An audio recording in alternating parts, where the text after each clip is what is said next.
जय हिंद दोस्तों, मैं सौरभ सिंह स्वागत करता हूं आपके अपने YouTube चैनल मिस्टर एजुकेटर 3.0 में, जहां सफलता एक जिद है। दोस्तों, आज हम लेकर आए हैं बायोलॉजी के नए प्रश्नों को जो अभी आगे आने वाले एग्जामों के लिए उपयोगी होने वाले हैं।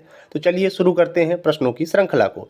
पहला प्रश्न है, ग्लूकोकार्टिकोइड नामक हार्मोन्स कहाँ से निकलता है? तो इसका सही आंसर होगा एड्रिनल या अधिवृक्क ग्रंथियों से यह हार्मोन्स निकलता है। एड्रिनल ग्रंथियां कहाँ पाई जाती हैं? किडनी के ऊपर। इनको हम किडनी की टोपी के नाम से भी जानते हैं। पेस कंट्रोलन नामक संरचना कहाँ पाई जाती है? तो याद रखिएगा, यह हृदय में पाई जाती है। पिछली वीडियो में मैंने बताया था पेस मेकर जो करंट बनाने का कार्य करता है। पेस कंट्रोलर करंट को कंट्रोल करने का कार्य करता है, यानी चिंगारियों को कंट्रोल करने का काम करता है, जिससे हृदय धड़कता है। अगला प्रश्न है, हृदय के किस भाग में शुद्ध खून होता है? तो याद रखिएगा, हृदय के बाईं ओर शुद्ध खून होता है, जबकि दाईं ओर अशुद्ध खून होता है। और दाईं और बाईं अंग को बांटने के लिए सेप्ट्रम नामक संरचना पाई जाती है। मधुमक्खियों में संदेह प्रवाह की खोज किसने की थी? इसके विषय में बताया था, याद रखिएगा, इनका नाम पूछा जाता है। डॉक्टर केवी फ्रिश ने बताया था कि मधुमक्खियों में संदेश प्रवाह की प्रकृति पाई जाती है।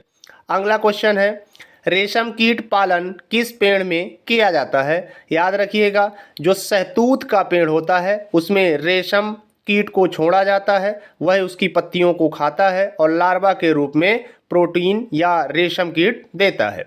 अगला प्रश्न है, रेशम कीट की लार्वा अवस्था को क्या कहते हैं? तो याद रखिएगा, ये रेशम कीट की लार्वा अवस्था को हम कैटरपिलर के नाम से जानते हैं। इस प्रकार आप इसको याद रखिएगा। चलिए चलते हैं अगले प्रश्न की ओर।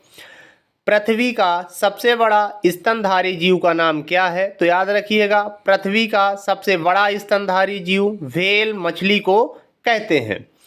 चलिए चलते हैं अगले प्रश्न की ओर। अगला प्रश्न है, मानव शरीर में कार्बोहाइड्रेट के द्वारा ऊर्जा की आपूर्ति कितने प्रतिशत होती है? तो याद रखिएगा, मानव शरीर में कार्बोहाइड्रेट के द्वारा ऊर्जा की आपूर्ति 70% और 25% वसा से और 5% अन्न से होती है। फलों में मीठेपन का कारण क्या होता है? तो याद रखिएगा, फलों में मीठेपन का कारण फ्रैक्टोज है। फ्रैक्टोज एक प्रकार की शर्करा या कार्बोहाइड्रेट है। अगला क्वेश्चन है, ईख की शर्करा के नाम से किसे जाना जाता है? तो याद रखिएगा, ईख की शर्करा के नाम से सुक्रोज को जाना जाता है। ठीक है, क्योंकि ईख बोले या गन्ना बोले, आपको एग्जाम में कुछ भी दे सकता है, तो दोनों का आंसर सुक्रोज ही होगा। कैप्सूल की गोलियों का आवरण किस चीज़ से बना होता है? तो याद रखिएगा, जो कैप्सूल की गोलियां होती हैं उनका वाह आवरण स्टार्च का बना होता है। इसको हम लोग मंड भी बोलते हैं। स्टार्च एक प्रकार का कार्बोहाइड्रेट होता है। अगला प्रश्न है, 1 ग्राम वसा दहन करने से कितनी ऊर्जा प्राप्त होती है? तो याद रखिएगा, जब 1 ग्राम वसा का दहन होता है तो 9.3 किलो कैलोरी ऊर्जा प्राप्त होती है। अगला क्वेश्चन है, अमीनो अम्ल की श्रृंखला क्या कहलाती है? तो याद रखिएगा, chain of amino acid is called protein, यानी एमिनो अम्ल की श्रृंखला को प्रोटीन बोला जाता है।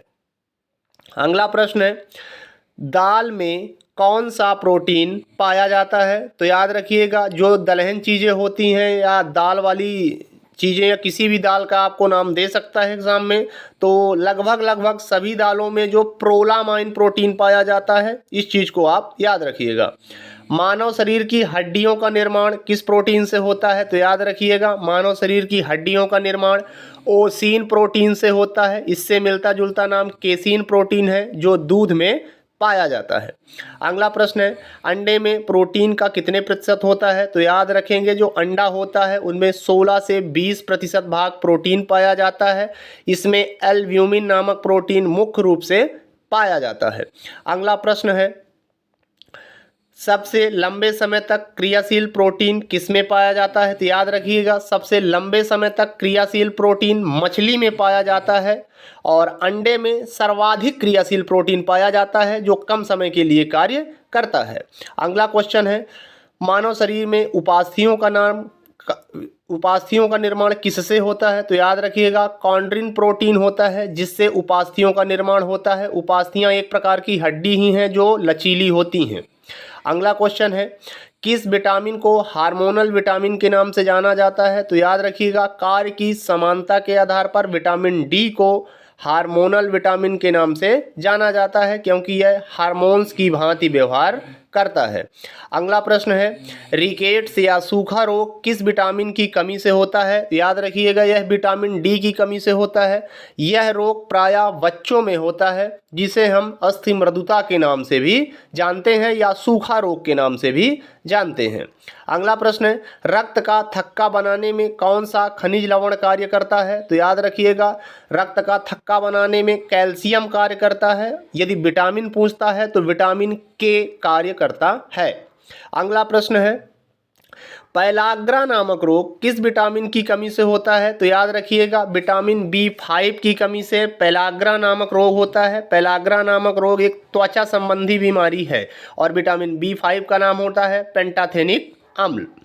अगला प्रश्न है, पीयूष ग्रंथि का आकार कैसा होता है? तो याद रखिएगा, पीयूष ग्रंथि का आकार मटर के दाने के समान होता है। पीयूष ग्रंथि को हम लोग मास्टर ग्रंथि के नाम से भी बोलते हैं, जो कहाँ पाई जाती है? दिमाग में पाई जाती है। किस हार्मोन्स को स्त्री विकास हार्मोन्स के नाम से जाना जाता है? तो याद रखिएगा, एस्ट्रोजन को हम लोग स्त्री विकास हार्मोन्स के नाम से जानते हैं। इसी एस्ट्रोजन के कारण महिलाओं में हृदयाघात की समस्या कम होती है।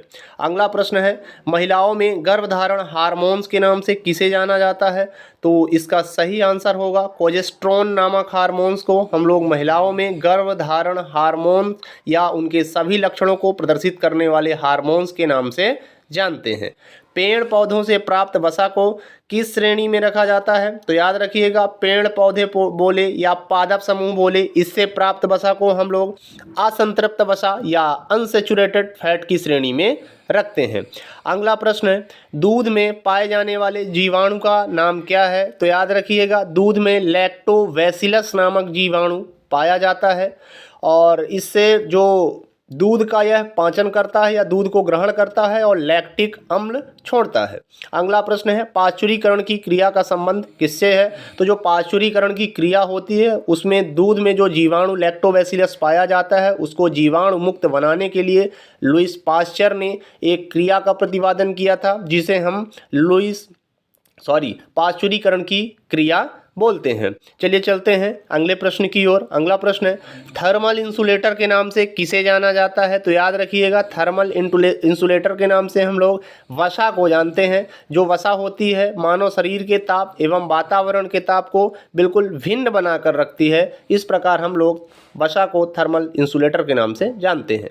वनस्पति घी के निर्माण में उत्प्रेरक के रूप में क्या उपयोग किया जाता है? तो याद रखिएगा, निकिल उपयोग किया जाता है। यदि गैस पूछता है तो याद रखिएगा, हाइड्रोजन गैस उपयोग की जाती है। अगला क्वेश्चन है, विटामिन की खोज किसने की थी? तो याद रखिएगा, विटामिन की खोज लूनिन ने की थी। कभी कभी आपको ऑप्शन में फंक भी दे देता है, तो फंक ने विटामिन का नाम दिया था जबकि खोज लूनिन ने की थी। तो इस चीज़ को याद रखिएगा आप। अगला प्रश्न है, धातु धारक विटामिन के नाम से किसे जाना जाता है? तो धातु धारक विटामिन के नाम से विटामिन B12 को जानते हैं। इसमें कोबाल्ट धातु पाई जाती है। इस प्रकार आप इसको याद रख सकते हैं।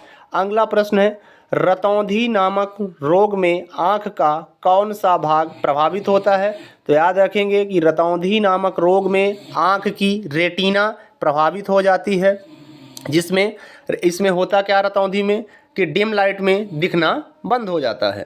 अगला प्रश्न है, मानव शरीर में प्रतिरक्षा तंत्र की सिपाही के नाम से किसे जाना जाता है? तो याद रखिएगा, जो हमारी श्वेत रक्त कणिकाएं होती हैं जो रोग क्षमता को बॉडी में बनाकर रखती हैं। इस प्रकार मानव शरीर में WBC को प्रतिरक्षा तंत्र की सिपाही बोला जाता है। कोशिकाओं की जल धारण क्षमता को बढ़ाने वाला पोषक तत्व क्या है?